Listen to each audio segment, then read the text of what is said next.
Cerita 24. Mereka tidak menepati janji. Yehua berkata kepada Musa, "Naiklah ke gunung untuk menemui aku. Aku akan menulis hukumku di lempengan batu dan memberikannya kepadamu." Jadi, Musa naik ke gunung dan tinggal di sana 40 hari 40 malam. Yehua menulis hukumnya di 2 lempengan batu dan memberikannya kepada Musa. Hukum itu disebut 10 perintah. Orang Israel mengira Musa sudah meninggalkan mereka. Maka mereka berkata kepada Harun, "Buatkan Allah untuk memimpin kami." Harun berkata, "Berikan emas kalian."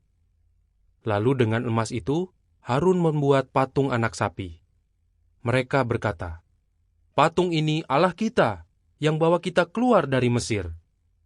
Mereka menyembah patung itu dan membuat perayaan. Apa itu boleh? Tidak, mereka sudah berjanji untuk menyembah Yehua saja. Tapi sekarang mereka tidak menepati janji. Yehua melihat itu dan berkata kepada Musa, "Turunlah, orang Israel tidak taat kepadaku.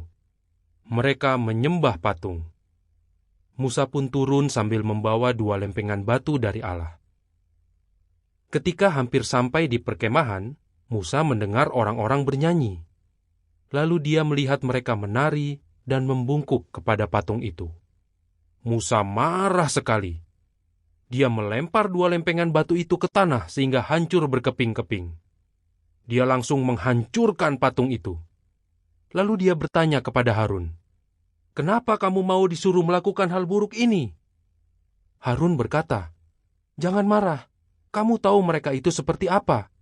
Mereka mau punya Allah. Jadi aku lempar emas mereka ke api, dan jadilah patung itu."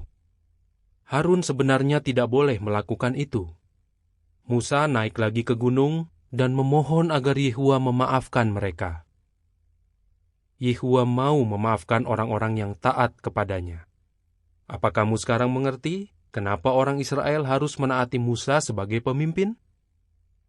Setiap kali kamu berikrar kepada Allah, cepatlah penuhi ikrarmu. Karena Dia tidak senang kepada orang bodoh. Kalau berikrar, penuhilah itu. Pengkhotbah 5 ayat 4. Pertanyaan: sewaktu Musa pergi, apa yang orang Israel lakukan? Apa yang Musa lakukan ketika dia kembali? Keluaran 24 ayat 12-18 dan pasal 32 ayat 1-30.